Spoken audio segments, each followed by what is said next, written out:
And our focus is on one man, the Prime Minister. The Prime Minister is going to be, with his Council of Ministers in just a short while from now.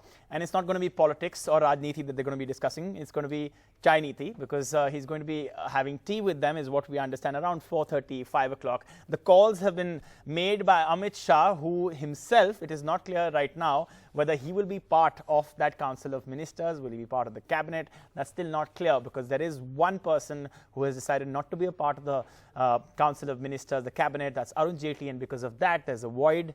Who will fill that? Will it be Piyush Goyal, who's actually played the role of finance minister when Arun Jaitley was not well? But before we get into that, what's likely to happen later today? Let's just bring that to you. It's the big day when the Prime Minister gets sworn in. It's also the day when we will know which minister is coming in, which MP is coming in as a minister, and also, interestingly, who's getting what portfolio. But later in the evening at 7 o'clock, where even Rahul Gandhi and Sonia Gandhi will be, we will be seeing a mega show. 8,000 invitees at the Rashtrapati Bhavan, and the Prime Minister will be sworn in. Of course, there are leaders from Nepal itself. You've seen the leader who's just landed a short while back. And the big question is, who are going to be leading these Council of Ministers, the heavyweights? Ravi Shankar Prasad, a senior advocate, is going to be there. We do know Piyush Goyal. He is really a key person, because he's been seen as the chief troubleshooter, a person who is, working as the right hand of Prime Minister Modi in the cabinet and the Council of Ministers. Amit Shah, of course, as the BJP president, also a right hand. But Piyush Goyal has played many roles in the government, and he is a key individual. But take a look at this, the big four. The question is Rajnath, Sushma Swaraj, Piyush Goyal, Ravi Shankar Prasad, of course, not in the top four, we know. Because of Arun Jaitley's absence, these four names are circling. Nitin Gadkari, an interesting pick. But Piyush Goyal, will he be back as finance minister, replacing Arun Jaitley, something he's already done? That's the big question.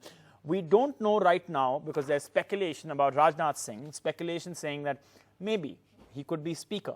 That is interesting. So this Game of Thrones is going on inside the Prime Minister's house, of course, with the Prime Minister and Amit Shah making the calls. Of course, not Prime Minister, but Amit Shah making the calls is what we understand. There being information that has been coming in. Smriti Irani is a very interesting personality that we are focusing on today, because of the fact that she's, slayed the king in Amethi, Rahul Gandhi. Babul, Supriyo, Nirmala Sitharaman, we've already mentioned as Defence Minister. How many women will there be? Will there be a pink wave? That's the question that's coming up again. But I think if you just name some of the other names, Prakash Javadekar, Sadanand Gaude, Ramdas Athavale, Dharmendra Pradhan, Mukhtar Abbas Naqvi, Kiran Rijiju, MOS Home earlier, and Arunachal West. Harsimrat Kaur Badal, she's expected to be back. She was, of course, earlier in Amritsar at the Golden Temple praying. Many others. Arvind, with us for more on this. Arvind, any latest information before we get into the details? Amitoj, BJP chief Amit Shah again reached Prime Minister's residence around 2:50 p.m. From 3 p.m., BJP chief Amit Shah is meeting Prime Minister designate Narendra Modi at the official residence of Prime Minister, that is at 7 LKM.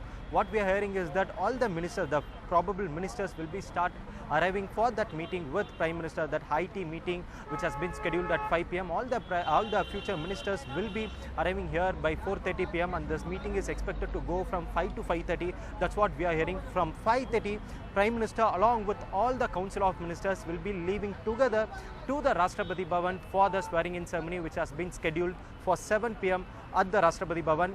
President Ramnath Kovind will sworn in Prime Minister along with his Council of Ministers to their respective officers. Like you said, a big crowd, that is 8,000 invitees, have been invited for this swearing-in ceremony, including leaders from 8 countries, Amitosh. All right, interesting you say that. Now, there's a health warning for all of you watching us, and that is simple, that we know the names of the ministers, what portfolios they'll get is still not clear. It could be a complete shuffle, but what we are hearing is in the big four, the cabinet ministers, it's looking like once again Prime Minister Modi is not going to be going in for too much restructuring. You're going to see Sushma Swaraj there, you're going to see Nirmala Sitharaman most likely, you're also going to see Rajnath Singh. There's a question mark out there, could he be given the post of speaker, because he's acceptable to all sides in a sense. And we don't know, of course, about Piyush Goyal and who will replace Arun Jaitley as finance minister. But I just want to talk about some unknown, the unknown situation about these big heavyweights. We're talking about Maneka Gandhi. She was the Women and Child Minister. We don't know whether she will be part of the Council of Ministers right now. There's no information on that. Of course, it's still possible.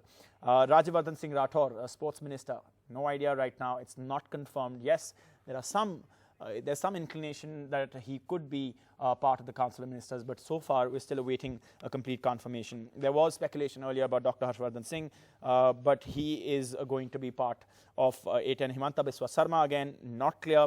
Uma Bharti, not clear. Agriculture Minister Radha Mohan Singh, and a big one, Suresh Prabhu, also still not clear.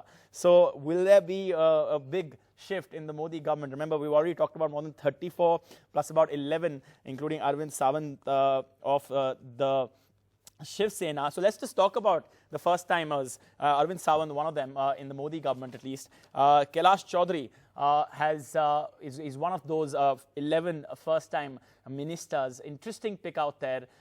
We have to talk about him because he's beaten Manvendra Singh in Barmer, Rajasthan. He's another giant slayer. In Rajasthan, it was thought that Manvendra Singh would easily win, but Kailash Chaudhary coming from nowhere and managing to win.